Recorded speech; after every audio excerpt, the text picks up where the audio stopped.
महाराज, जय भीम, जय महाराष्ट्र, जय हिंद, जय भारत. आज महत्त्वाच्या गोष्टी म्हणजे India unlimited in digital news चॅनलमध्ये महत्त्वाच्या खबर आहेत. या महत्त्वाच्या खबरमध्ये तुम्हाला मी सांगू इच्छितो की कालच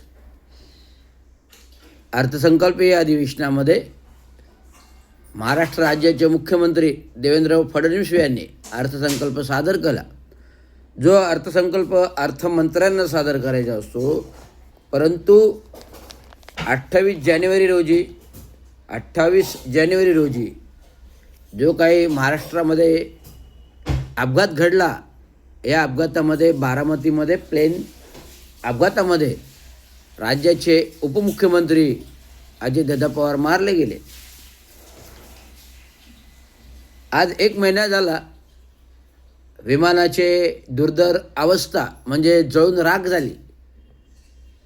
विमानाच्या शेपटीच्या भागामध्ये असणारा ब्लॅक बॉक्स सापडला, परंतु सुरक्षा अधिकारी म्हणजे पोलीस अधिकारी, सुरक्षा अधिकारी, तपास यंत्रणा यांच्या ताब्यामध्ये तो ब्लॅक बॉक्स गेला. या ब्लॅक बॉक्स ज्याचं तांत्रिक सक्षमीकरण एवढं प्रभावी आहे की ज्याप्रमाणे काच ग्लास तुम्हाला माहिती आहे, काच पडल्याने फुटते. बुलेट प्रूफ असेल तर किती मारा ते फुटणार नाही. बंदुकीच्या गोळीने ते फुटेल, परंतु बुलेट प्रूफ काच कधीही फुटत नाही. तिचे तुकडे इतरत्र उडत नाही, आवरण असतं. त्यामुळे अशा या एका काचेच्या गुणधर्माविषयी बोलतो. काचेचं गुणधर्म असा आहे की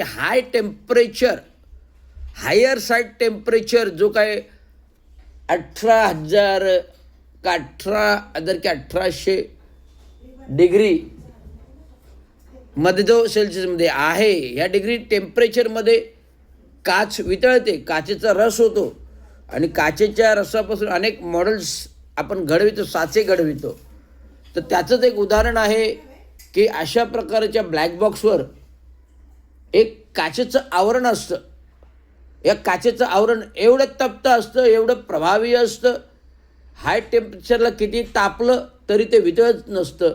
तर ब्लॅक बॉक्स नष्ट होण्याचं काही कारणच नाही ना. हा ब्लॅक बॉक्स सत्तेतील राजकारणाचे वरदहस्त असलेल्या लोकांनी गायब केला. आणि या ब्लॅक बॉक्समध्ये जी काही महत्त्वाची माहिती दडली होती, आज 1 महिना होऊन देखील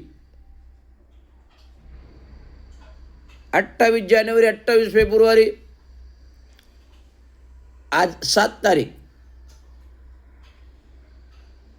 म्हणजे 6 महिना झाला तरी त्याचे गूढ अजून काय उघडलेले आहेत. विविध राजकीय लोक तर्कवितर्क काढतायत. इवन दो राज ठाकरे साहेबांनी यांनी पत्रकार परिषद बोलले आहे, हा धोक्याने अपघात होता का धोक्याने अपघात होता. हे खरं आहे, मी पुष्टी देतो या विधानाला. हा धोक्याने अपघात होता की धोक्याने होता ह्याला पुष्टी देतो. रोहित पवारांनी त्यांचे काका गेले म्हणून बरेच प्रयत्न केले की याबाबत सखोल चौकशी व्हावी, पोलिसांकडे मागणी केली. तर या पोलिसी मागणीकडे मुख्यमंत्र्यांकडे दाद मागवावी लागते, पंतप्रधानांकडे दाद मागवावी लागते, गृहमंत्र्यांकडे दाद मागविली जाते, अनेक राजकीय नेत्यांच्या भेटीगाठी करून दाद मागावी लागते. हे मोठं दुर्दैव आहे. जर आम उपमुख्यमंत्रीसारख्या मुख्यमंत्र्यांचा जर अपघात होत असताना आणि अपघात झाला असताना आदल्या रात्री जे काही घडामोडी झाल्या या संशयास्पद होत्या, याचा पोलीस यंत्रणेने तपास करावा.